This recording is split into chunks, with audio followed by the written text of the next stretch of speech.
The one who stayed behind. Darcy was in her 6th year of college. Most people go to college for 4 years and then graduate. Darcy was different. She did not plan well. In her first year, she was so excited to be away from her parents. She went out late every night. She drank too much alcohol. She made friends with the bad crowd. She skipped her classes. She had to retake a lot of classes. In her 2nd year, Darcy started to get her act together. She stopped going out so late. She became friends with people who studied. She went to class and studied. However, Darcy wanted to change her major from chemistry to political science. The chemistry classes she took were useless now. She had to take political science classes she should have taken in her 1st year. In her 3rd year, Darcy took more classes than the average student. It was very stressful. She was in class from 7 a.m. to 6 p.m. She felt like she could not think in any of her classes. She was not getting much sleep. She talked to a guidance counselor who told her that she should drop 2 classes. The counselor also said that it was better to get good grades and stay longer in college than to get bad grades and graduate on time. Darcy dropped 2 classes and had to stay in college for 2 extra years. Flip-flop danger. There are a lot of rules on what students can and cannot wear. Girls can't show bra straps, wear shorts that are too short, wear tank tops, nor can they wear body jewelry. Guys can't show their boxers or wear pants that are too baggy. Both girls and guys cannot wear open-toed shoes, including flip-flops. The students are sad, because flip-flops are comfortable and easy to wear. Flip-flops are also great when it's really hot. One sunny August, Sebastian decided to break the rules and wear flip-flops to school. He felt cool that he was breaking the rules. His friend, Brett, looked at him in horror. "Dude, you're going to get in trouble," Brett said. Sebastian laughed. "They won't even notice," he said. Sebastian was right. Class after class, teachers failed to notice that Sebastian was wearing open-toed shoes. After the last class bell rang, Sebastian and his classmates walked out. When he walked outside, Sebastian tripped over a rock. His toes started to bleed and his foot was bruised. He couldn't even get up. Brett called the nurse over. The situation was too serious for the nurse to handle. The nurse had to call the hospital. Sebastian never wore flip-flops again. Most likable girl. Mabel was the most likable girl in school. Teachers loved her because she was a good student who always had something to say. Boys loved her because she was so beautiful. Girls loved her because she was nice and always helped them. Her siblings loved her because she was caring. Mabel just had a good impression on everyone. One day, a robber came to her house, stole all her money, and punched her when she tried to stop him. Mabel was devastated after that incident. She felt upset that someone would hurt her when she was a good person. When she returned to school, it was hard for her to talk to people. She started spacing out in class, sitting alone during lunch, and wearing the same clothes every day. Mabel's friends were worried about her. They decided to go to her house to talk to her parents. Her friends explained how Mabel was acting differently in school. Mabel's parents had no idea. They talked to Mabel and told her that the robbery had nothing to do with her. Robbers just rob houses that they feel are the easiest to break into. Mabel's parents gave her a hug. Big brother. So, how does it feel to have a new baby brother in the house? It's really exciting, but not as easy as I thought it would be because the baby cries constantly. I love my baby brother, but I don't like all that noise. I know. When my baby sister was born, she cried and slept all the time. I had to help change diapers and feed her. I hope I never have to change a diaper. My mom and dad do a good job of that. I learned how to heat the bottle to the right temperature, though. Having a new baby around is hard work. What do you like most about your new brother? He's really cute, and everyone says he looks like me, but with darker hair. Smaller too, of course. He laughs when I tickle his little feet. When he grows up a bit, I'll teach him how to ride a bicycle, and we can also play games together. I'm going to be the best big brother in the world.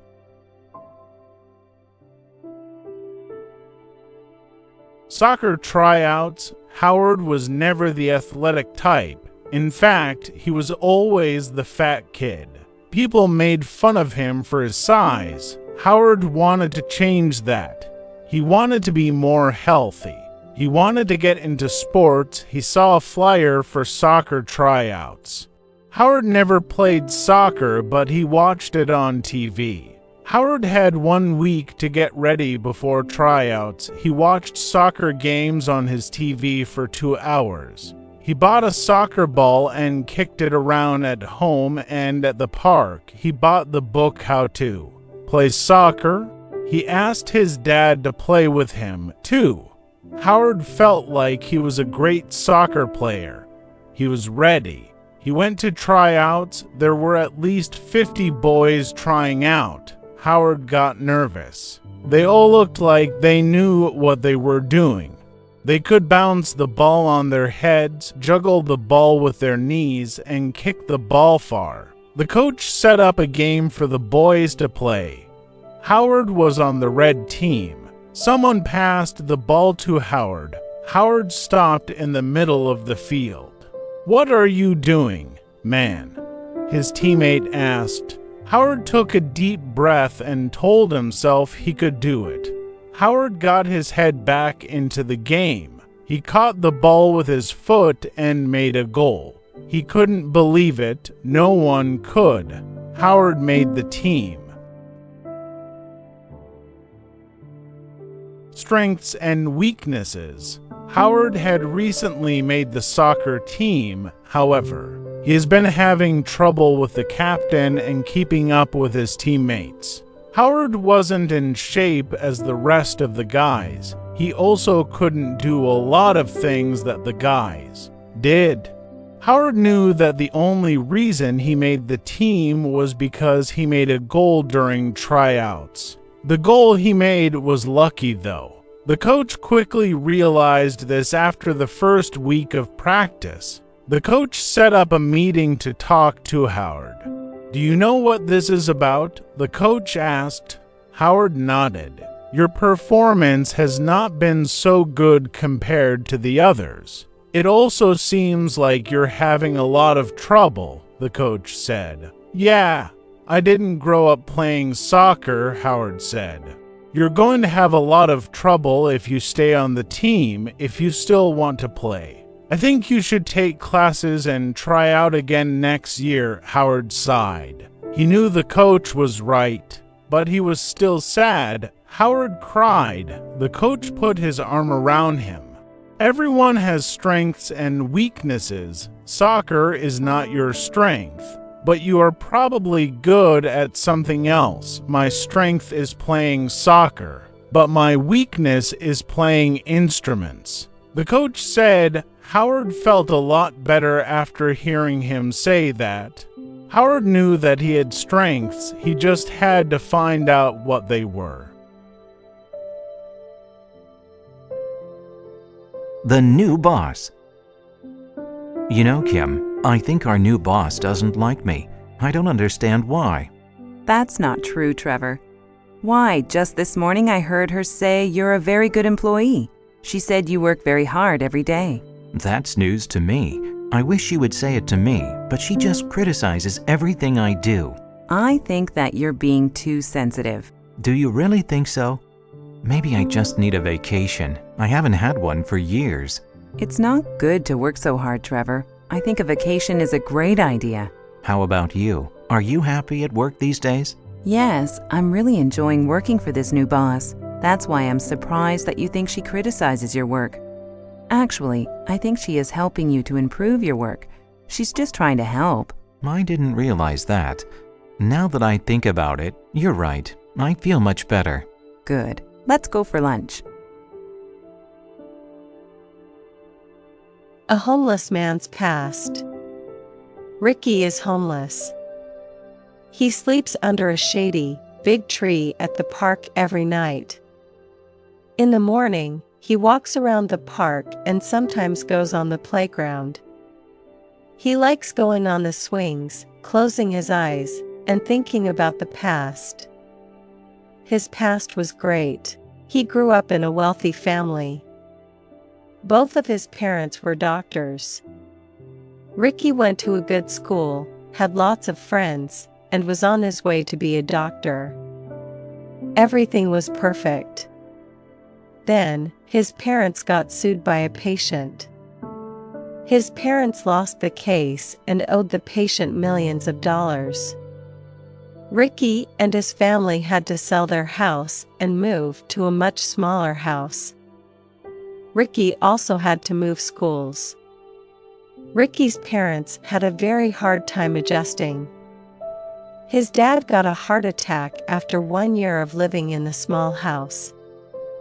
His mom had a hard time without his dad and died from stress. Ricky had to support himself. He quit school and worked at a grocery store.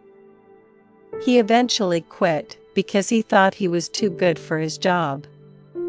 Ricky decided he would rather be homeless than work at a job he hated. Ricky had gotten used to being homeless. He has been homeless for 5 years, and he is now 23 years old. He talks to people at the park and has good conversations. He gets food from the trash can. He doesn't mind. Ricky is homeless, but happy. Meeting her boyfriend's parents. Margaret was going to meet her boyfriend's parents for the first time. She was worried that they wouldn't like her because she was poor. They probably thought she was with him for his money. She wasn't. She was with him because he was kind and funny. Margaret had to look her best. She put on her nicest dress, heels, and diamond earrings. Margaret's boyfriend, Jimmy, picked her up. "You'll be fine," he said. When she saw Jimmy's parents' house, she gasped. It was huge. There were 2 security guards at the 2 ends of the gate. They typed in the code and the gate opened. When they got to the front door, the servant opened the door for them. Margaret and Jimmy went into the living room to find Jimmy's parents drinking expensive wine. It was the kind of wine that was $100 a bottle. "Mom. Dad. This is Margaret," Jimmy said. Jimmy's mom looked at Margaret from top to bottom and frowned. Jimmy's dad did the same. Margaret was not off to a good start. The 4 of them sat at the dining table. Nobody said anything for 10 minutes. Margaret broke the silence and said, "This is delicious." "Of course it is. It's probably the most expensive thing you ever ate," Jimmy's mom said. "Mom, that was really mean," Jimmy said. "I'm just saying the truth, son." Margaret and Jimmy left after dinner. Margaret swore she would never see his parents again. Being home alone. For the first time ever, Gabby was going to be home alone.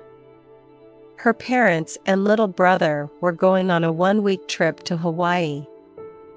Gabby didn't want to miss out on school, so she said she would stay at home.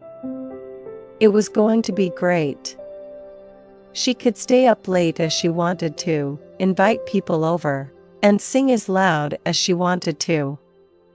She invited her friends, William and Agatha, to her house after school.